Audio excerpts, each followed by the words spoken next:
Okie dokie, so let's create a trance lead. You can't see my face in the top of the corner. For whatever reason, the camera decided it doesn't want to connect. So we just have to deal without seeing my lovely face in the corner. So hopefully it's actually a better video for you.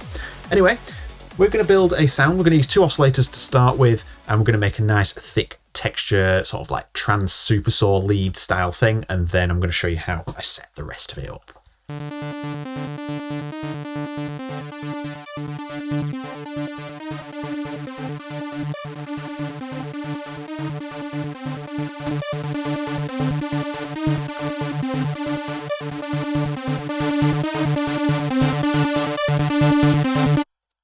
So we've just got a bit of MIDI there playing in the background just to let you hear it, but a lot of the time I'll be just playing notes on the keyboard to make sure, because you don't want to tailor your preset to the MIDI that is playing, because you just end up creating a preset that is just for that pattern and it might not necessarily work in other environments. So with that, oscillator 2 is going to do the same thing.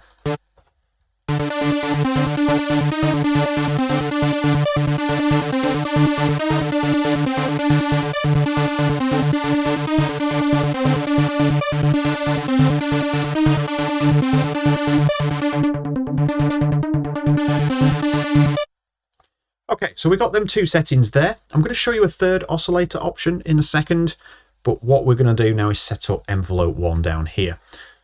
So what we're going to do is bring up the decay, and then I'm going to bring the sustain down to about 50% for this preset. It can be in different positions depending on the sound you're trying to create. But just to give you an idea of what's happening, I'm going to bring the decay up. I'm just going to hit these notes on the keyboard and just listen to how we get a bit of a snap at the beginning when we bring decay up.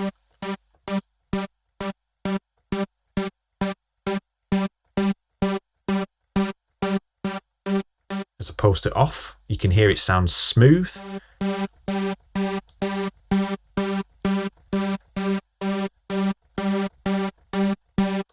So what we're doing is we're creating a bit of more of an attack on the front end of the sound. If we turn the sustain down so it just shows the decay, that's what we're having at the front of our sound.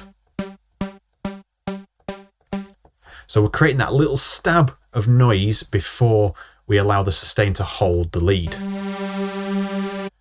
And that sustain is essentially just a volume control. That is 100%, that is 0%. So you're just turning your preset on and off with this. So we're reducing it to 50, which then gives us a bit of leeway for boosting the volume. And you can see I turned the X comp on there just to give it a bit of a boost at the beginning. And a bit of release there. It's going to help with the energy. So you don't have to do this for every preset. This is just the one we're doing, but it's giving you some options. Okay, so another thing that I like to do with my oscillators is fine tune them a little bit. So we've got the detune already set up, but we have the fine tune controls here, which detune 1 semitone this way and 1 semitone that way, either side of the original position of that note. So if it's a C, we can detune it to a B, or we can detune it to a C sharp, either side of C. But you could hear there it goes massively out of tune because we've already got detune and 7 voices all playing at the same time. So we just want to bring these out gently like this, and you'll hear the difference in sound. So I'll take them too far and then I'll bring them back in so you can hear what I'm doing with this.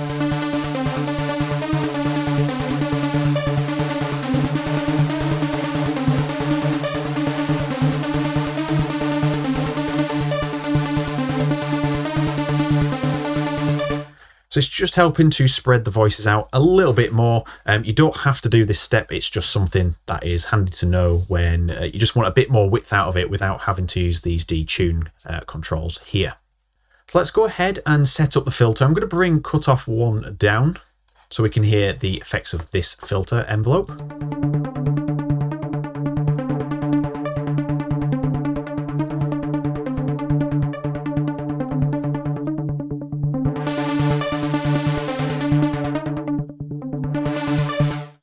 So I've done roughly the same thing here. You can see they're the opposite way around. I just want the sustain to be there and present a little bit, but still giving it that plucky feel.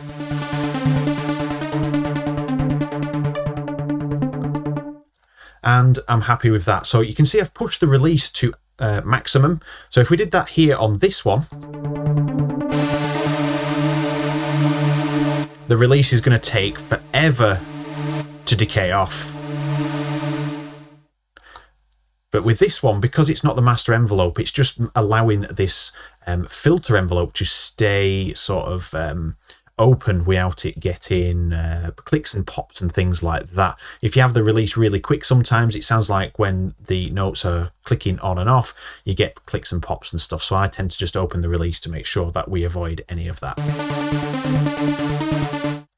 Okay, so that's the majority of the sound design done. We're actually going to add oscillator 3 into the mix, and I'm going to show you 2 ways that we can enhance the attack of the sound to make sure it cuts through. Now, depending on the sound that you're making, you can choose a different style for the oscillator. I'm going to use some FM in this case, but SAW PWM is a very good option there, AM sync, but we're going to use FM here. And I'm going to turn oscillator 3 to about 50. So we've got the starting point of our FM. Now that's a bit bell-tony. It's got that obvious sort of like sine wave in there. So I'm going to infuse it with a wavetable. So I'm going to use piano A1 for this one, but you can choose, and feel free to choose any of these in this list. And I'm going to infuse it here with the mix control.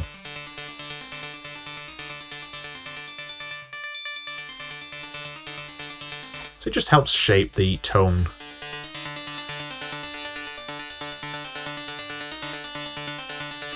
That sounds good on its own, so let's just try and slot that in now.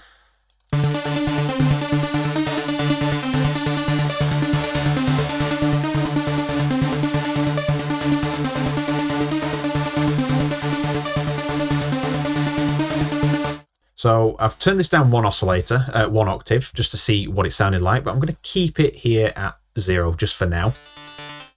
And we're going to use envelope 2 to create a pitch slide just on this oscillator. So I'm going to bring the sustain down. Then I'm just going to bump up the decay. Let's just say like plus 23. You can see the readings up here. Plus 23. And I'm going to make this into a nice sharp curve there. And then we can drag on oscillator 3, the fine tune, right click and drag and drop. And we can create a little pitch slide here.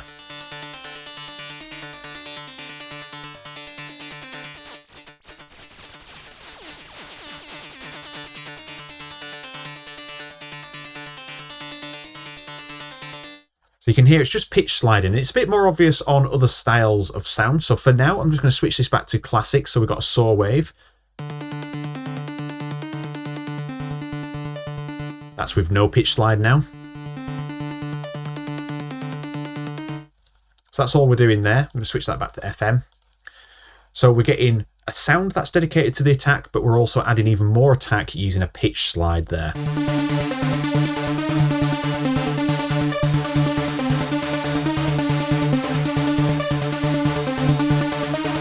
And -1 works better for me. So tune it how you want to, but that's what we're going to do with that one. So we're going to actually add 2 voices in, density up, detune down, and then the width open. Just to give it a bit more of a stereo effect. I'm going to have that full.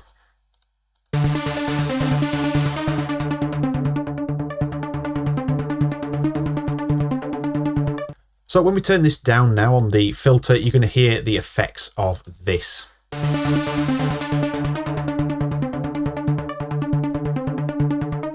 You can hear muting it, the sound goes really soft again.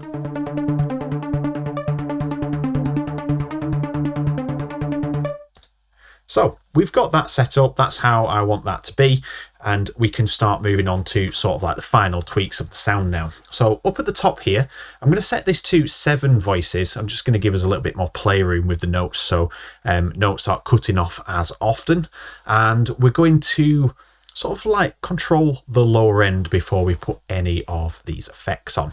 So you'd think that we're going to turn to the EQ first, and you'd be wrong. We can use the EQ, and we're going to, but I'm going to start by using the filters. So on the filter, I'm going to set this to acido. It's one of my favorites for these sort of sounds, and I'm going to mimic a LP4 on there, because if you see the perfecto, it's automatically on an LP4 when you load it up. So we're going to have an LP4 on the acido. I just prefer the sound of this filter for these style leads. And we're going to use the resonance here. So I'm going to bring this open. I'm going to use the resonance to control the low end.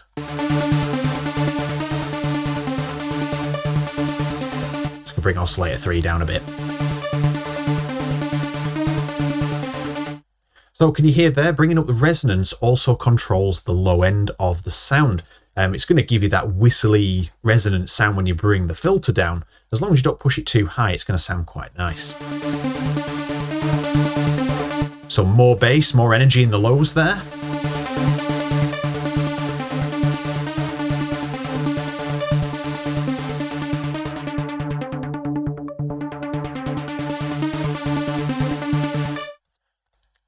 And that is the first step to controlling the lows. In some cases, the resonance really does help. If you really need to, you can use another filter in the secondary filter slot, and you can use a high pass, and then just use this to control the lows that way. But sometimes you get an unwanted effect from that, so be careful using it, but it definitely will work if you want to do that. Okay, so let's look at the EQ here. We've got the warm and boost settings on by default. I'm going to turn off the boost for now. I want to be able to control the power myself, and I'm going to bring the volume level up to maximum now.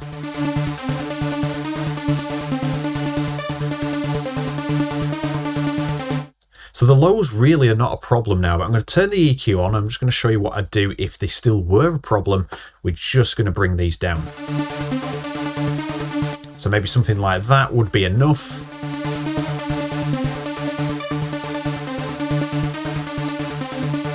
But I'm going to give the top end a little bit of a boost so we get some energy out of this.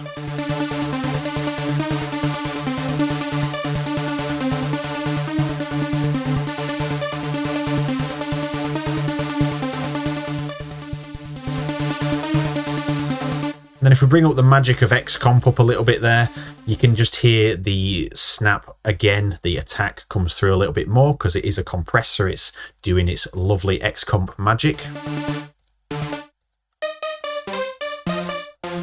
So now that we've got all that set up, we can actually move on to the effects. And this is what I like to do in my workflow. Make sure that I'm not disguising the sound in effects, but it sounds rubbish when you don't have them on. It needs to sound good before you start doing this. So I'm going to add a bit of saturation.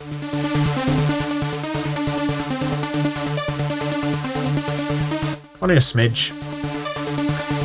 And then we can work on the delay and reverb.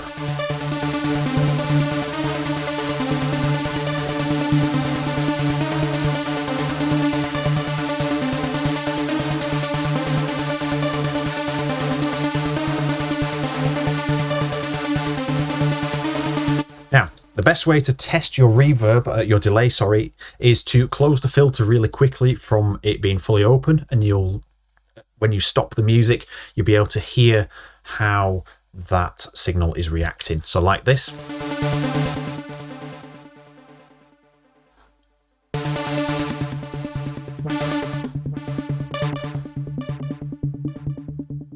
Now the colour here is essentially like a high and a low pass. If we put this down to its default position, you're going to hear more of the lows come through. But if we turn this fully up, you can see it high passes and it disappears. So I'm trying to get a little bit of a balance between the best of both there. About there's okay. I've thrown the width up, the feedback a little bit more, and then we've got 1/8 notes there. And we've got 3/8 notes. So we've got a dotted rhythm on the right and a straight rhythm on the left, just to give it a little bit more width again.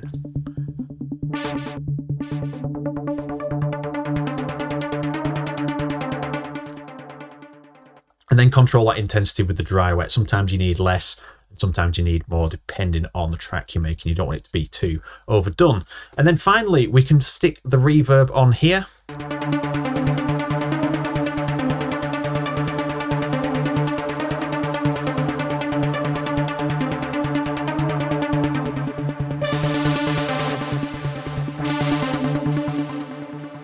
So you'll have noticed that I turned on the pre-delay, turned on the dampening more, turned down the decay, turned up the colour, and that is me shaping the reverb, just listening to it. So the dampening is to really shave off the real highs of the reverb, because it picks them up really well, and it can sound quite cheesy and artificial if you have too much of the highs coming through sometimes. The plate one is an absolute fine mode to use. I would advise plate 2, and Sparkles is a very good one for leads as well, used at a lower level. But here you can see that I put the pre-delay on. The pre-delay is to allow the attack of the sound to come through. We've spent so much time building the attack. We don't just want to stick reverb on it and just mask over what we've done. So I'm allowing the sound to come through with that pre-delay before the sound starts. And you can do this in a manual mode, or you can do it in sync mode, and you can set it to 16th notes or 8th notes. So it just gives that bit of time before the notes hit for the reverb to then react.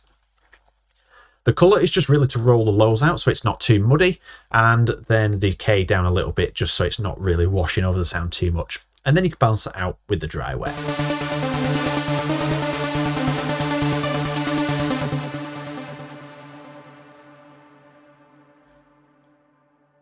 Just going to turn that decay down a bit more. That's better.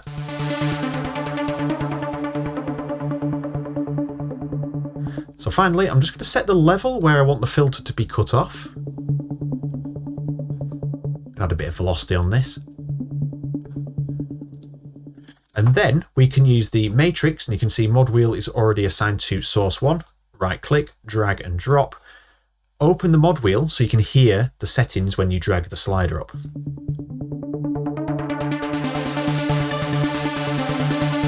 Then that way,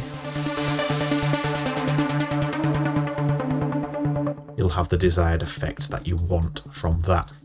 If you want it to be open a little bit more and you've set all this up, you can just turn the amount up here on envelope 3.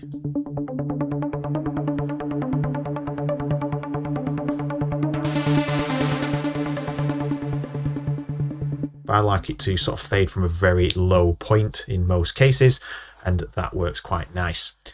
So there we are. That is a completed sound. You now have a trance lead, and you can use that in different scenarios. For example, let's just have this lead.